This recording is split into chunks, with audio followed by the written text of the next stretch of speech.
Bunkering जहाजों का ईंधन भरना। जब हम कार में लंबी यात्रा पर जाते हैं तो हमें पेट्रोल पंप पर रुककर ईंधन भरवाना पड़ता है। ठीक उसी तरह विशाल समुद्री जहाजों को भी अपनी लंबी समुद्री यात्राओं के लिए ईंधन की आवश्यकता होती है। जहाजों में ईंधन भरने की इस प्रक्रिया को बंकरिंग कहा जाता है।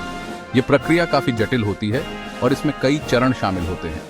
आइए इस लेख में हम समुद्री जहाजों के बंकरिंग प्रक्रिया को विस्तार से समझते हैं। तैयारी। समुद्री यात्रा से पहले की तैयारी।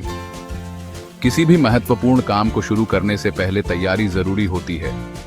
बंकरिंग से पहले जहाज के कप्तान और क्रू को कई महत्वपूर्ण तैयारी करनी होती है। सबसे पहले उन्हें यह तय करना होता है कि जहाज को कितने ईंधन की आवश्यकता होगी।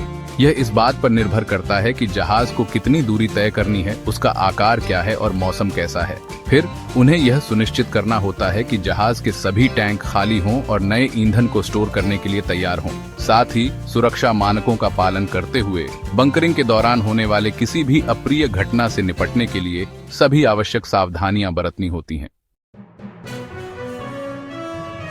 फ्यूल कनेक्शन जहाज और बंकरिंग पोत का मिलन। तैयारी पूरी होने के बाद बंकरिंग पोत, जो ईंधन से भरा होता है, जहाज के पास आता है। दोनों जहाजों को समुद्र में स्थिर रखने के लिए उन्हें मजबूत रस्सियों से बांधा जाता है। इसके बाद बंकरिंग पोत से जहाज तक ईंधन पहुंचाने के लिए विशेष पाइपलाइन का उपयोग किया जाता है। यह पाइपलाइन काफी मजबूत और लचीली होती है ताकि समुद्र की लहरों के बावजूद ईंधन का प्रवाह सुचारू रूप से होता रहे। फ्यूल पंपिंग, ईंधन का प्रवाह। एक बार कनेक्शन स्थापित हो जाने के बाद बंकरिंग पोत से जहाज के टैंकों में ईंधन पंप किया जाता है।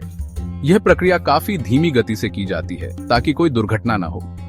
ईंधन की मात्रा और प्रवाह दर की लगातार निगरानी की जाती है ताकि यह सुनिश्चित हो सके कि सब कुछ योजना के अनुसार हो रहा है।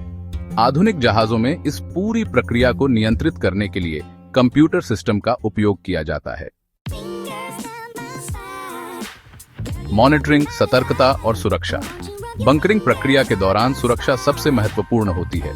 ईंधन अत्यधिक ज्वलनशील होता है, इसलिए थोड़ी सी भी चूक बड़ी दुर्घटना का कारण बन सकती है। इसलिए इस पूरी प्रक्रिया की कड़ी निगरानी की जाती है। क्रू मेंबर्स को विशेष सुरक्षा उपकरण पहनने होते हैं और उन्हें किसी भी लीकेज या अन्य समस्या की सूचना तुरंत देनी होती है।